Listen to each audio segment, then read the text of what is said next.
네, 안녕하세요.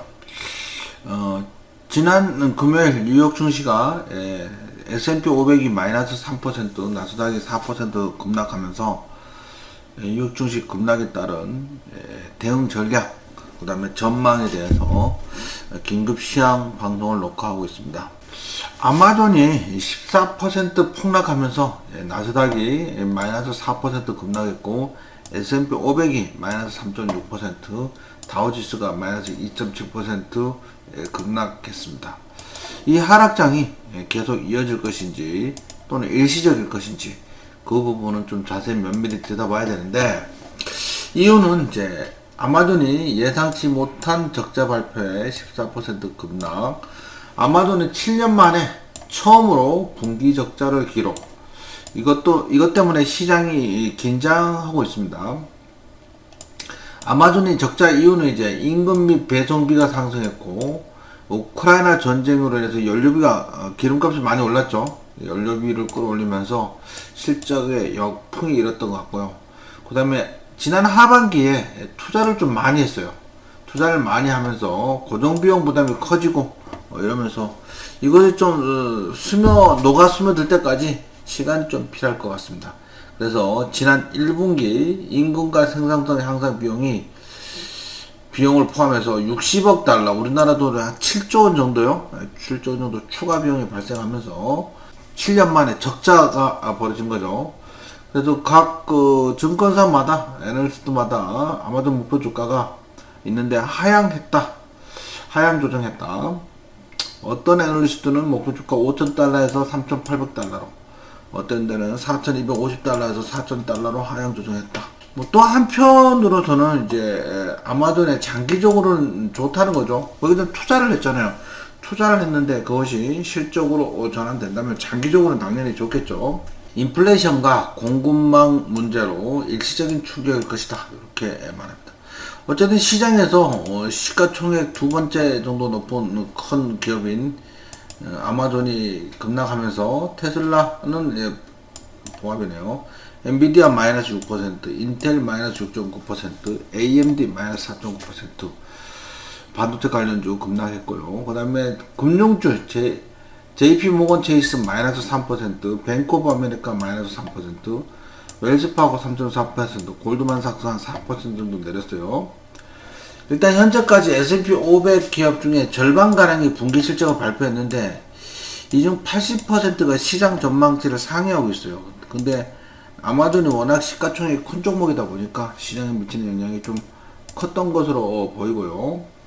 뉴스 몇 가지 살펴보면, 바이든이 우크라이나 전에 42조 원을 추가 지원키로 했고, 우리나라 한국도 우크라이나에 가스를 협력하기로 했다고 합니다. 이것으로 인해서 우크라이나 러시아전이 좀 장기전으로 갈 것이냐, 단기전으로 마무리가 될 것이냐, 빨리 끝나길 바랍니다. 이것 또한 시장에 악재로 작용하는데, 이미 이거는 대부분 선반영 됐기 때문에 크지는 않을 것으로 보이고요.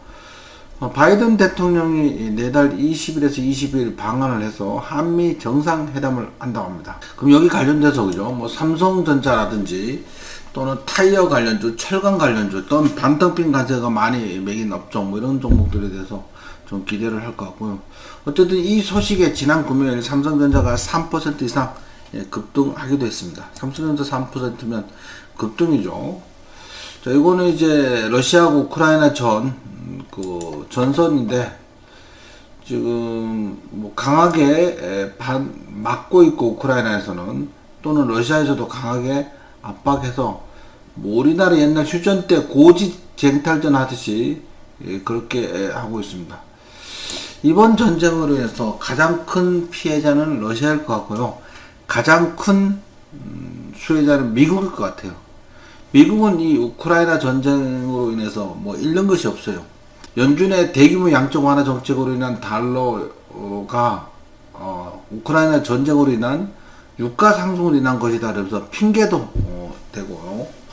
여러 가지로. 그 다음에 트럼프가 망가뜨렸던 전 세계 서방 국가에서의 그 리더십, 미국의 리더십마저도 우크라이나 전으로 인해서 미국을 중심으로 똘똘 뭉치면서 지원하고 있죠. 그래서 그것마저도 미국을 되찾아가는 그런 계기가 된 것 같아요.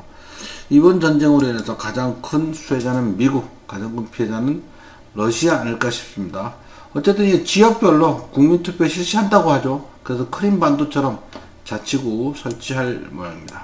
우크라이나하고 러시아하고 평화협상이 될 리가 없죠. 생각이 다르고 원하는 목적이 다르기 때문에 평화협상은 쉽지 않고 이 전쟁은 좀 장기전으로 갈 가능성이 많습니다. 유럽연합이 러시아에서 수입하는 천연가스를 의존을 탈피하려고 미국과 천연가스 수십 년 장기 공급 계약을 논의하고 있다.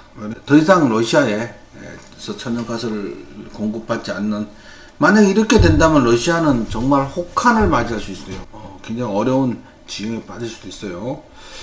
소탄 대신인 것도 작은 땅덩어리 좀 얻으려다가 러시아 전 국민들이 수십 년 동안 고난과 기아에 허덕일 수 있습니다. 자, 유럽 증시가 추가 조정받을 것이냐 반등할 것이냐.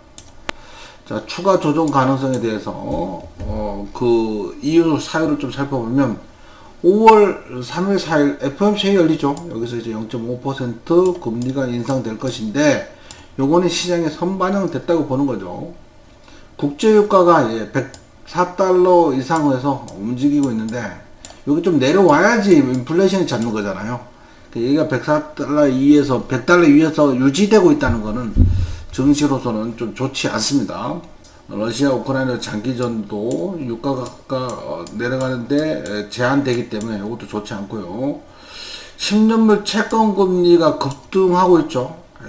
금리가 급등하고 가면 이거는 이제 채권 가격이 떨어지니까 증시에 있는 돈이 채권 시장으로 옮겨가서 증시는 좋지 않습니다. 시장은 연준이 몇 달 동안 수차례 50bp 올려서 올해 연말까지 기준금리를 3% 이상 올릴 예정이라고 합니다. 또한 주가 급락에도 밸류에이션은 여전히 좀 높은 편이라고 시장은 보고 있고요. 애플이 예상치를 웃도는 분기 실적을 발표했는데 1분기 실적이 이렇게 나와서 애플이 3%가 오르고 그래서 좀 목요일 저녁인가. 하지만 공급망 차질로 해서 2분기는 40억에서 80억 달러 정도 매출이 줄어들 것으로 예상돼서 이것 또한 실적의 증시에 부정적인 요인인 거죠. 긍정적인 요인을 좀 살펴보면 이미 많이 내렸어요. 다우가 고점 대비 마이너스 10% 내렸고 나스닥이 고점 대비 마이너스 23% 내렸어.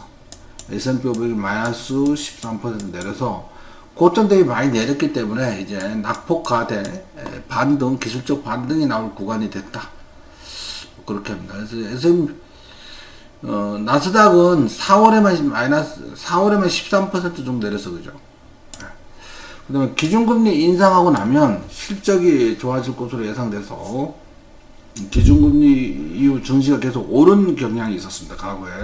자, 이번에도 그로 인해서 증시가 오를 수도 있을 것 같고요. 현재 또 미국 실업률이 최저를 기록하고 있어요. 큰 문제는 그 실업률이에요, 실업률.